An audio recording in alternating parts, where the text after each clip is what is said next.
Você já esteve do lado de fora de um quarto enquanto alguém que você ama estava morrendo lá dentro e você não podia fazer nada? Você já segurou a maçaneta de uma porta e ficou parado, imóvel, sem forças para abrir, porque do outro lado havia uma dor que você sabia que não era possível suportar? Se você já esteve nesse lugar, esse lugar de desamparo total, onde o coração parece que vai ceder antes do corpo, então você está mais perto de entender Nossa Senhora na Sexta-feira Santa do que você imagina. Eu me chamo Padre Fábio, sou padre há 18 anos numa cidade do interior de São Paulo e hoje eu preciso te falar de uma coisa que a igreja guarda com cuidado, mas que muita gente nunca ouviu explicada de forma direta. Vou te falar sobre o que Nossa Senhora sentiu na Sexta-feira Santa, não em termos poéticos, não com floreio de sermão, em termos reais, cruz, como foi de fato. E no final você vai entender por que essa dor tem alguma coisa a ver com você. Se esse tipo de conversa te faz bem, se inscreve aqui agora e me diz nos comentários, você já passou por uma perda que você achou que não ia sobreviver? Quero ler. Vamos lá. Eu quero começar com uma cena que aconteceu há alguns anos aqui na paróquia. Uma mulher de 50 e poucos anos, vou chamar de Sandra, veio me procurar depois que o filho dela morreu num acidente de moto. Ela não estava chorando quando chegou. Isso me preocupou mais do que se estivesse. Ela sentou, olhou para mim e disse uma frase que eu não esqueço. Padre, eu fui ao velório, eu vi o caixão, mas dentro de mim uma parte ainda acha que ele vai entrar pela porta. E ela ficou me olhando como se eu tivesse a resposta para isso. Eu não tinha. O que eu tinha era silêncio. E a certeza de que aquela mulher estava vivendo algo que é a dor mais profunda que existe. A dor de uma mãe que perde um filho. Não tem dor maior. Psicólogos confirmam, espiritualistas confirmam. E a igreja confirma, porque a própria Mãe de Deus passou por isso. Agora para um segundo e pensa comigo. Se essa dor é a maior dor humana possível, a dor de assistir à morte do filho, o que Nossa Senhora viveu na Sexta-feira Santa não foi apenas tristeza, foi o limite do que um ser humano pode suportar sem quebrar. E ela não quebrou. Isso precisa ser explicado, porque se você entender o que ela viveu e porque ela não quebrou, isso vai mudar a forma como você enxerga o seu próprio sofrimento. Vou começar pelo início, pelo profeta Simeão. Quando Jesus tinha 40 dias de vida, Maria e José o levaram ao templo de Jerusalém para a purificação, conforme a lei de Moisés. Um ancião chamado Simeão estava lá. Ele era aquele tipo de homem que espera a vida inteira por uma coisa só. E quando essa coisa chega, ele sabe imediatamente. Ele pegou o menino Jesus nos braços, disse que tinha esperado por esse momento a vida toda e então virou para Maria e disse palavras que nenhuma mãe gostaria de ouvir. E uma espada atravessará a tua alma. Uma espada atravessará a tua alma, não uma tristeza, não uma dificuldade, uma espada, um instrumento de guerra, algo que corta, algo que rasga. Simeão não estava sendo cruel, ele estava sendo preciso, ele estava anunciando que a missão daquele filho ia exigir da mãe um preço que nenhuma linguagem humana consegue medir com exatidão. E Maria ouviu isso, guardou no coração e continuou pelas décadas seguintes. Criou Jesus, acompanhou o ministério dele, esteve presente nos milagres, viu multidões o seguirem e, ao mesmo tempo, ia carregando aquelas palavras de Simeão como quem carrega uma pedra dentro do peito que vai crescendo de peso à medida que os dias passam. Isso é o primeiro ponto que quero que você entenda. Maria sabia. Ela não foi pega de surpresa na Sexta-feira Santa. A profecia estava lá desde o princípio e ela caminhou em direção àquele dia com plena consciência, um passo de cada vez, durante 33 anos. Isso exige um tipo de coragem que a maioria de nós não consegue imaginar. Não é a coragem de quem enfrenta algo inesperado, é a coragem de quem vê o sofrimento vindo de longe, conhece o endereço e vai ao encontro mesmo assim. Agora eu quero te levar para aquele dia, a Sexta-feira Santa, São João Paulo II, o Papa que vai ser a nossa autoridade doutrinária hoje. Então, anote esse nome. São João Paulo II passou décadas meditando sobre o corpo humano e o que ele significa. Ele desenvolveu o que ficou conhecido como a teologia do corpo, a ideia de que o corpo humano não é um recipiente descartável da alma, mas é a expressão da própria pessoa, que o que acontece com o corpo acontece com a pessoa, que dor física e dor espiritual não são dois mundos separados, são um único grito humano. E quando você leva isso para compreender o que Nossa Senhora viveu na Sexta-feira Santa, tudo fica diferente. A via sacra começou de madrugada. Jesus foi preso, levado primeiro a Anás, depois a Caifás, depois a Pilatos. Uma série de julgamentos que duraram a noite inteira. E onde estava Maria durante tudo isso? A tradição da igreja e os textos evangélicos nos dizem que ela estava ali, seguindo, observando. A mulher que tinha gerado aquele corpo agora via aquele corpo sendo entregue a juízes que decidiram a morte antes de ouvir qualquer argumento de defesa. A sentença foi de flagelação e crucificação. A flagelação romana não era como nós imaginamos. Não era punição simbólica. Era projetada para destruir antes de matar. Um instrumento de couro com fragmentos de metal e osso na ponta, aplicado nas costas, nos ombros, nas pernas. A pele abria, os músculos ficavam expostos. Um homem saudável e jovem, depois de uma flagelação romana completa, mal conseguia se manter de pé. E Maria estava lá. Pensa em São João Paulo II e na teologia do corpo. Aquele corpo que ela tinha gerado, que ela tinha amamentado, cujos joelhos ela tinha curado quando ele caía quando criança em Nazaré. Aquele corpo estava sendo rasgado na sua frente. E pelo que conhecemos da teologia da maternidade, não existe separação real entre a dor do filho e a dor da mãe. O corpo da mãe e o corpo do filho carregam uma memória um do outro que é mais antiga do que qualquer linguagem. O que ela sentiu não foi dó, foi uma extensão direta da dor física que aquele corpo sofria, como se a espada de Simeão fosse literal. Depois veio a Via Crucis, Jesus carregando a cruz, caindo, se levantando, as mulheres de Jerusalém chorando ao longo do caminho. E entre elas, Maria. E aqui acontece um detalhe que me pesa toda vez que penso. Jesus para e fala com as mulheres que choram por ele, mas não com a mãe. Por quê? Os estudiosos da Escritura dizem que ele não para falar com ela, porque a dor de Maria era de uma natureza que nenhuma palavra poderia tocar. Às vezes o silêncio é o único idioma adequado para uma dor assim. Chegaram ao Calvário. Você precisa entender o que é uma crucificação. Os romanos usavam esse método porque era a morte mais lenta e dolorosa possível, e porque era pública, humilhante e projetada para ser vista. Os pregos atravessavam os pulsos, não as palmas, porque as palmas não aguentariam o peso do corpo, e os pés. A posição do corpo na cruz tornava a respiração progressivamente impossível. A pessoa morria por asfixia lenta, alternando entre momentar a respiração, levantando o corpo nos pregos e a incapacidade total de sustentar esse esforço. Era uma morte que durava horas, às vezes dias. Jesus ficou na cruz das 9 da manhã até as 3 da tarde, 6 horas, e Maria ficou embaixo da cruz durante essas 6 horas. Pensa nisso, não é um momento, são 6 horas. 6 horas olhando o filho morrer em tempo real. Não uma morte rápida, não uma morte limpa, uma morte que foi projetada para durar, para causar máximo sofrimento, para ser vista. São João Paulo II, na sua reflexão sobre o Calvário, escreveu que a participação de Maria na paixão de Cristo não foi passiva. Ela não estava simplesmente presente como observadora. Ela estava unida ao sacrifício do Filho de uma forma que a tornava corredentora, não no mesmo sentido que Cristo, mas participante real do ato redentor. O coração dela estava tão profundamente unido ao coração dele que a oferta dele era também a oferta dela. E aqui é onde a teologia do corpo entra com tudo. São João Paulo II ensinava que o corpo humano revela o sentido esponsal da existência, que somos feitos para a doação total de nós mesmos, que a linguagem mais profunda do corpo não é o prazer, é a entrega, e que o sofrimento, quando aceito na fé, é também uma forma de entrega. É o corpo dizendo, eu me ofereço. Maria, embaixo da cruz, estava fazendo exatamente isso, sem falar, sem pedir que parassem, sem fugir, porque ela podia ter fugido. Nada a obrigava a ficar. Ela ficou por livre e espontânea vontade. E ao ficar, ela estava entregando o filho e se entregando junto. Isso é o que São João Paulo II chamava de participação no mistério pascal. Não um espetáculo, uma entrega. Mas agora eu preciso te dizer algo que vai te pegar diferente. Porque até aqui eu falei do sofrimento físico, da crueldade da cena. Mas tem uma camada de dor que é mais profunda do que tudo isso.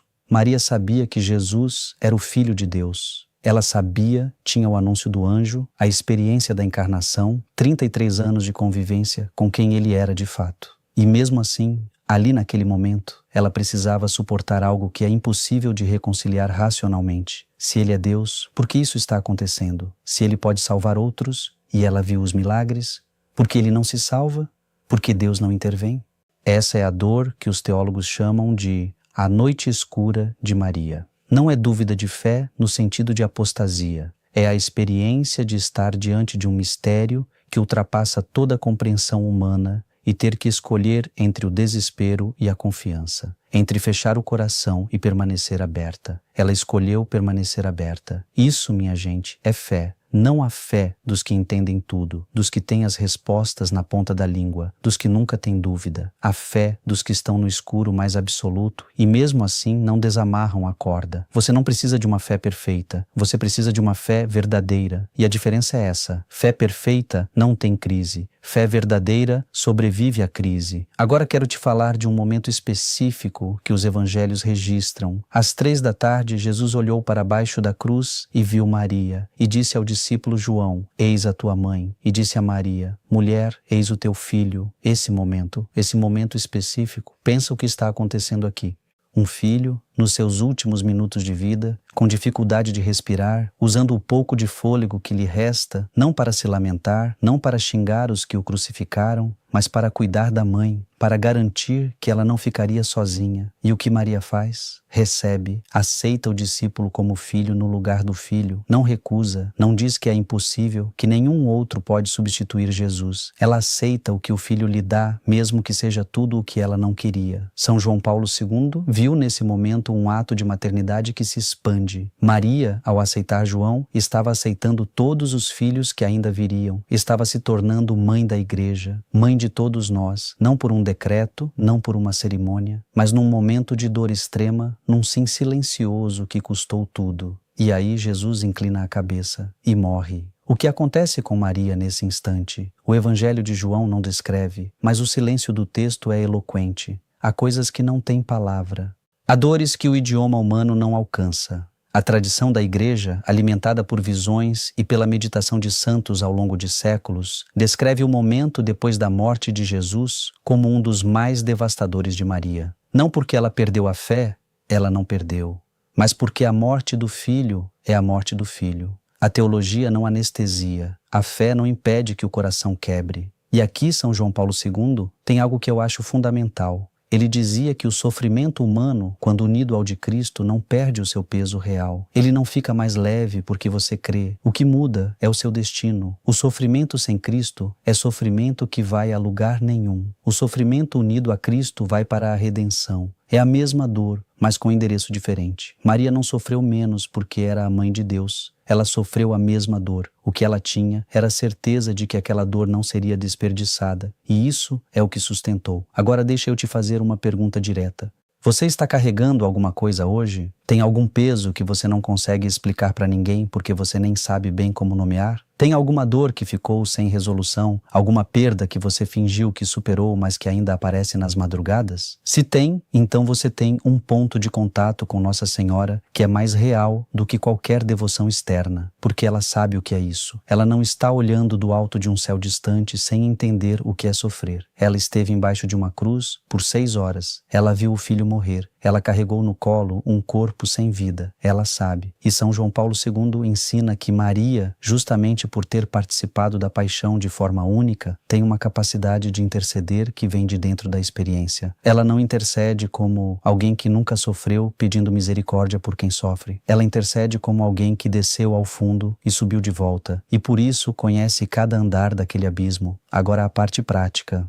Porque toda doutrina que não vira vida cotidiana é teologia de museu. O que você faz com tudo isso? Primeira coisa, se você está num momento de dor que parece não ter saída, eu quero que você resista à tentação de fingir que não está doendo. A fé não pede isso. Maria não fingiu. Ela ficou embaixo da cruz. Ficar embaixo da cruz é diferente de fingir que a cruz não existe. Você pode estar doendo e ainda estar em pé. Não são coisas opostas. Segunda coisa, a Sexta-feira Santa nos ensina que há sofrimentos que não têm explicação humana que satisfaça. Você pode perguntar por que o resto da vida, e a resposta vai ser silêncio. E o silêncio, aprendi isso com Dona Marlene, uma senhora de 71 anos que não conseguia mais rezar enquanto o marido estava morrendo.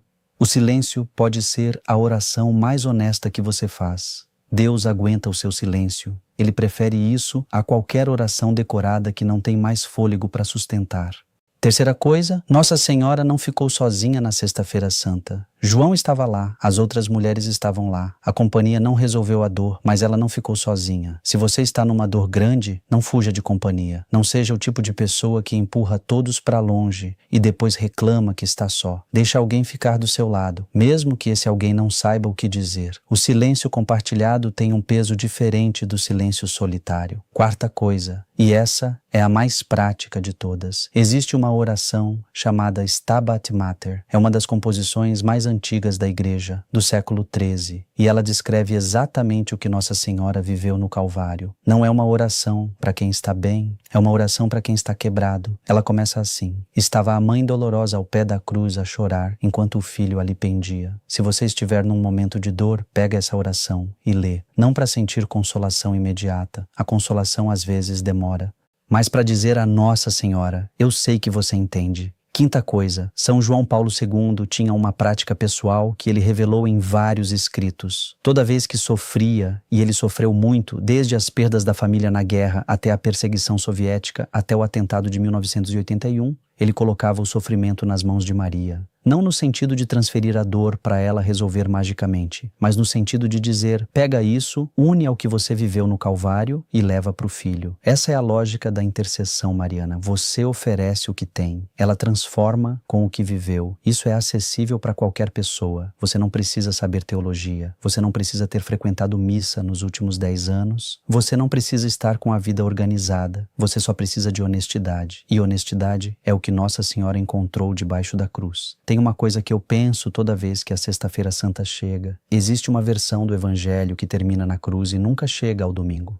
E por algum motivo, essa versão produz mais devoção autêntica do que muita pregação sobre a ressurreição. Porque a maioria das pessoas que chega a mim, nessa paróquia no interior, não está vivendo o tempo de aleluia, está vivendo o tempo de sexta-feira, está embaixo de alguma coisa que pesa, está esperando por uma explicação que não vem. E Nossa Senhora na Sexta-feira Santa diz: eu sei o que é isso, eu fiquei aqui e não saí. Você pode não entender a ressurreição agora, tudo bem, mas você pode ficar. Você pode não fugir da cruz, você pode ser o tipo de pessoa que fica de pé, mesmo quando a dor deveria te derrubar. Isso não é heroísmo, é fé. A fé que não é perfeita, mas é verdadeira. Eu vou te pedir uma coisa agora, uma coisa concreta. Pega um papel ou abre o bloco de notas do celular. Escreve o nome de uma pessoa que você conhece que está passando por uma dor grande agora, um nome só. E escreve embaixo desse nome: Nossa Senhora, tu sabes o que é isso. Leva isso para o teu filho. E deixa esse papel na sua mesa, ou aquele nome guardado no celular, e volta para ele toda vez que você lembrar durante essa semana. Isso é intercessão, simples, direta, sem liturgia complicada. Você está pedindo que alguém que conhece a dor interceda por alguém que está na dor.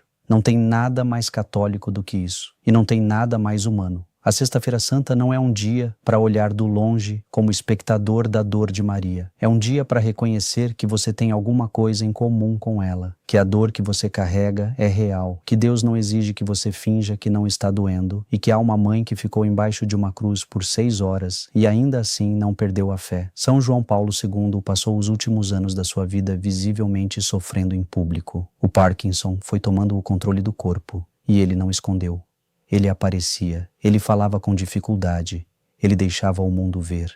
Porque ele acreditava que o sofrimento visível tem uma missão, a de dizer às pessoas que sofrem que não estão sozinhas e que a dor não é derrota, é participação. E no fim da vida, quando já mal conseguia falar, as suas últimas palavras públicas foram uma oração, não um discurso, uma oração. Isso é o que eu quero para você. Não que você entenda tudo, não que a dor desapareça, mas que você, no meio do que quer que esteja vivendo, encontre um ponto de contato com quem já esteve lá. Nossa Senhora, e que esse contato te sustente um dia de cada vez. Ela ficou embaixo da cruz. Você pode ficar onde você está. E se essa conversa fez alguma diferença para você, me conta nos comentários. Me fala o nome que você colocou no papel. Não precisa explicar nada, só o nome. E eu vou rezar por cada um. Faço isso toda semana. Leio os comentários, rezo pelos nomes. Não porque sou padre perfeito, estou longe disso. Mas porque acredito que rezar uns pelos outros é o mínimo que podemos fazer uns pelos outros num mundo que está sofrendo muito. E se você ainda não se inscreveu, faz isso agora. Não por mim, por você, para que as próximas conversas cheguem até você quando você precisar. Cuide-se e que Nossa Senhora, que ficou de pé na Sexta-feira Santa, te sustente onde quer que você esteja hoje.